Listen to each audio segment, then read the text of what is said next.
GST एक परिचय। GST यानी वस्तु एवं सेवा कर भारत में लागू एक अप्रत्यक्ष कर प्रणाली है। यह 1 जुलाई 2017 को लागू हुआ था। जीएसटी ने देश में प्रचलित विभिन्न अप्रत्यक्ष करों जैसे उत्पाद शुल्क, सेवा कर, वैट आदि को बदल दिया है। जीएसटी का उद्देश्य भारत में कर प्रणाली को सरल बनाना और एक समान बाजार बनाना है। यह एक गंतव्य आधारित कर है, जिसका अर्थ है कि कर का भुगतान उस राज्य में किया जाता है जहां वस्तुओं या सेवाओं की खपत होती है। जीएसटी एक बहुस्तरीय कर है जो उत्पादन और वितरण के प्रत्येक चरण पर लगाया जाता है। हालांकि अंतिम उपभोक्ता ही कर का भार वहन करता है, क्योंकि व्यवसायों को उनके द्वारा भुगतान किए गए इनपुट टैक्स का श्रेय मिलता है। जीएसटी के कार्यान्वयन को भारत में कर सुधार की दिशा में एक महत्वपूर्ण कदम माना जाता है। जीएसटी की एक अनूठी विशेषता इसकी दोहरी संरचना है, जिसमें केंद्रीय वस्तु एवं सेवा कर यानी सीजीएसटी और राज्य वस्तु एवं सेवा कर यानी एसजीएसटी शामिल है।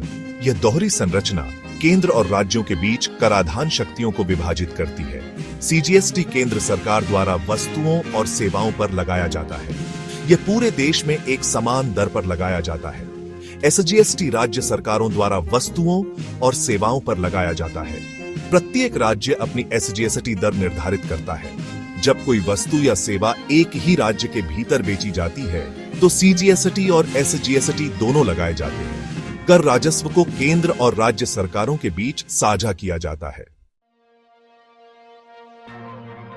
जीएसटी परिषद संरचना और कार्य। जीएसटी परिषद जीएसटी से संबंधित सभी मामलों पर निर्णय लेने वाली सर्वोच्च संस्था है। इसकी अध्यक्षता केंद्रीय वित्त मंत्री करते हैं और इसमें सभी राज्यों के वित्त मंत्री सदस्य के रूप में होते हैं। जीएसटी परिषद जीएसटी दरों, कर छूट, सीमा और अन्य संबंधित मामलों पर सिफारिशें करती है। यह केंद्र और राज्य सरकारों के बीच समन्वय सुनिश्चित करता है और जीएसटी के सुचारू कार्यान्वयन की निगरानी करता है। जीएसटी परिषद के निर्णय आम सहमति से लिए जाते हैं। यदि आम सहमति नहीं बन पाती है, तो निर्णय मतदान द्वारा लिया जाता है। प्रत्येक राज्य को एक वोट का अधिकार होता है, जबकि केंद्र सरकार को 1/3 वोटिंग पावर प्राप्त होती है। जीएसटी के कार्यान्वयन से भारतीय अर्थव्यवस्था को कई लाभ हुए हैं। पहला, जीएसटी ने कर संरचना को सरल बनाया है और कर अनुपालन को आसान बनाया है। दूसरा, जीएसटी ने कर चोरी को कम करने और कर आधार को व्यापक बनाने में मदद की है। तीसरा, जीएसटी ने एक समान बाजार बनाने और वस्तुओं और सेवाओं की मुक्त आवाजाही को बढ़ावा देने में मदद की है। चौथा, जीएसटी ने रसद लागत को कम करने और व्यापार करने में आसानी में सुधार करने में मदद की है। सेक्शन 5, इनपुट टैक्स क्रेडिट अवधारणा और उपयोग। इनपुट टैक्स क्रेडिट जीएसटी व्यवस्था की एक महत्वपूर्ण विशेषता है। यह व्यवसायों को उनके द्वारा खरीदे गए इनपुट पर भुगतान किए गए कर का श्रेय लेने की अनुमति देता है। उदाहरण के लिए, यदि कोई व्यवसाय एक 100 रुपये मूल्य का कच्चा माल खरीदता है और उस पर 18% जीएसटी का भुगतान करता है, तो वह 18 रुपये का इनपुट टैक्स क्रेडिट का दावा कर सकता है। यह इनपुट टैक्स क्रेडिट का उपयोग उनके द्वारा बेची जाने वाली वस्तुओं और सेवाओं पर देय आउटपुट टैक्स के भुगतान के लिए किया जा सकता है। इनपुट टैक्स क्रेडिट तंत्र यह सुनिश्चित करता है कि वस्तुओं और सेवाओं पर कर का भुगतान केवल मूल्य वर्धन पर किया जाता है, न कि कई बार। सेक्शन 6, जीएसटी के तहत कराधान चरण दर चरण मार्गदर्शिका। जीएसटी के तहत कराधान प्रक्रिया को समझने के लिए आइए एक उदाहरण पर विचार करें। मान लीजिए कि एक निर्माता एक 100 रुपये में कच्चा माल खरीदता है और उस पर 10% जीएसटी का भुगतान करता है। निर्माता तब कच्चे माल को 150 रुपये में एक थोक व्यापारी को बेचता है और 10% जीएसटी वसूलता है। थोक व्यापारी तब तैयार माल को 200 रुपये में एक खुदरा विक्रेता को बेचता है और 10% जीएसटी वसूलता है।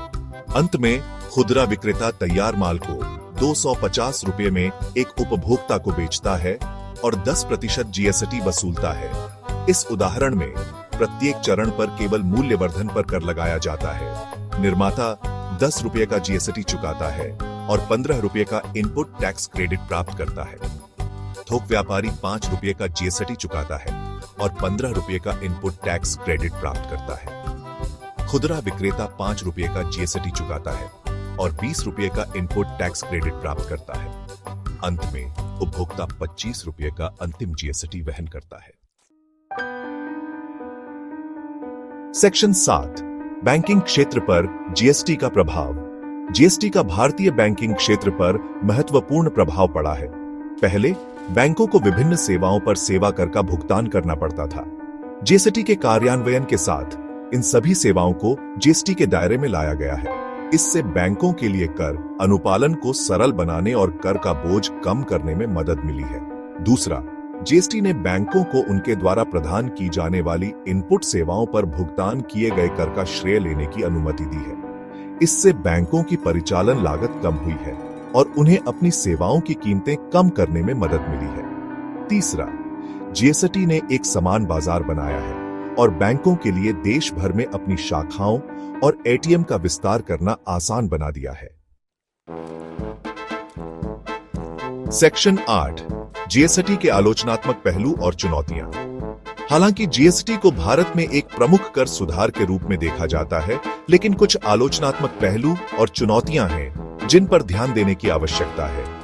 कुछ व्यवसायों ने जीएसटी के तहत अनुपालन आवश्यकताओं, विशेष रूप से छोटे और मध्यम उद्यमों एसएमई के बारे में चिंता व्यक्त की है।